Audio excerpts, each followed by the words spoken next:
Welcome to another rousing session of C groups. I've been praying that no fights break out in your C groups because sometimes it gets a little violent. Somebody comes off the couch and just drops a hammer up on your... I don't even know what I'm talking about right now, to be completely honest with you. I'm just trying to get a little levity because the book of Romans is deep, man, isn't it? And I trust the Lord's been bringing some good stuff out, but don't allow yourself to be frustrated in it because you're not understanding everything that's there. It's thick, and you have a lifetime to go back and to learn even more things about it. Well, we're going to continue our conversation today and talk about sin. I know that that's not something that's super popular to talk about, but it talks about sin in Romans, and I think we need to talk about it because it's part of the equation of becoming and living a Christian life, right? So specifically what I want to talk about is what we can do so that sin doesn't run our lives. Get that? I want to talk about what we can do so that sin doesn't run our lives. Recently I heard a guy say that Christians aren't sinless, but they sin less.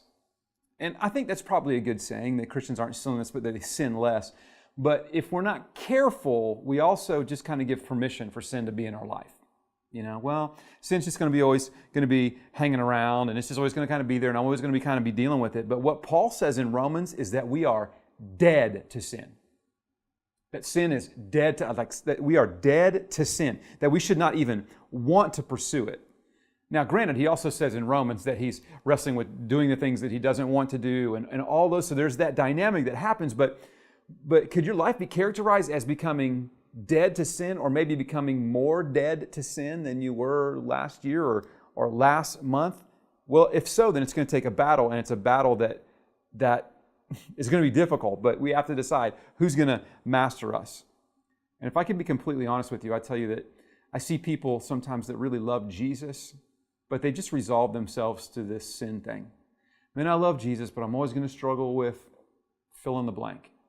And instead of saying, no, I'm going to put the beat down on this, no, I'm going to be dead to this, they're just kind of resolved to it's just always going to be around. And I think God would say, stop letting this junk master you. Stop letting this sin run your life. Stop believing that it is going to be the thing that's going to dominate you. Put a beat down on it. And I think that's why God says, oh, by the way, along the way, I'm going to give you some help through the Holy Spirit. I'm going to give you this great gift to help you do that. It's hard to master sin, isn't it? It's hard to master sin. But then if you give in to sin, it's also hard. So some of you may know, some of you may not, but my wife Stephanie, over the past, several years, few years, has lost a considerable amount of weight, up to 100 pounds. And has changed her life, has changed obviously the way that she looks, has changed her energy levels, the things that she does, the things that we get to do. So it's changed things. And so you can't lose 100 pounds without people noticing. And so especially as she was coming to that 100-pound mark, people would see her where she worked and they're like, whoa, wow, look at all the weight you've lost. You look so amazing. And so she would get all kinds of great compliments. And so she would hear things like, wow, I'm so proud of you, which is great to hear. Or you look fantastic. Or how did you do it? She got that a lot. How did you do it? And so we heard a lot of great compliments. One of the dumbest things that we heard somebody say was, wow, you've lost a lot of weight. That must have really been easy. That must have really been easy? Let me tell you about my wife and her weight loss. It has been anything except easy. She monitors everything that she eats. She knows the calorie intake every single day. She has it written down. She knows her calorie output. She knows how much she's exercised every single day. As we've turned our basement into a small gym. All of our life is surrounded around this whole thing, the things that she's listening to on health podcasts and reading and understanding all of this.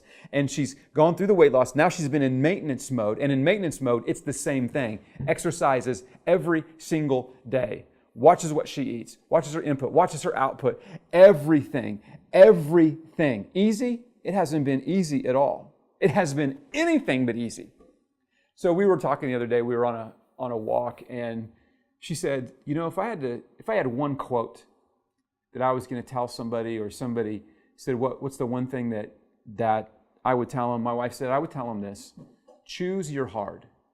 Choose your hard. I said, what do you mean? And she said, when I was 100 pounds heavier, it was hard. I had to worry about, am I going to fit on the roller coaster? Am I going to be able to fit in the seat at the movie theater? I wonder if I'm going to get winded if I go out on this hike with everybody else. All of these things that were hard. She said it was hard to be 100 pounds heavier.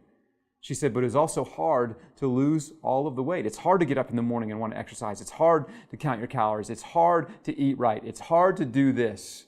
So she just said, choose your hard. They're both hard. Choose your hard. I think that's what Paul's telling us. Choose your hard. If you continue to let sin dominate you, there will be hard things in your life because sin comes and says, well, here's some fun things, but the end game on sin is a lot of difficulty. And a lot of times in my life, I look and I'm like, look at all this bad stuff that's happened right here, and it's a result of my sin, and I've done this, and it's hard. But then I say, man, it's hard to fight against sin and not let it master you. Yes, it's hard. And I think Paul would just say this, choose your hard. Choose your hard. So in this C group session, you're going to discover what Paul's saying about fighting sin. I think it's probably going to raise some conviction in your life. That's what the Holy Spirit usually does, is He'll raise up some conviction in your life. But that's good. That's a good thing. You have to know that the Lord is the forgiver of sins, and He doesn't want your life anymore to be dominated by sins. And the story of the Bible and the story of the book of Romans is this, that we have sin, but Christ came to die in our place, substitutionary atonement, like we talked about last week. He came to die in our place so that we could be free from sin and dead to sin.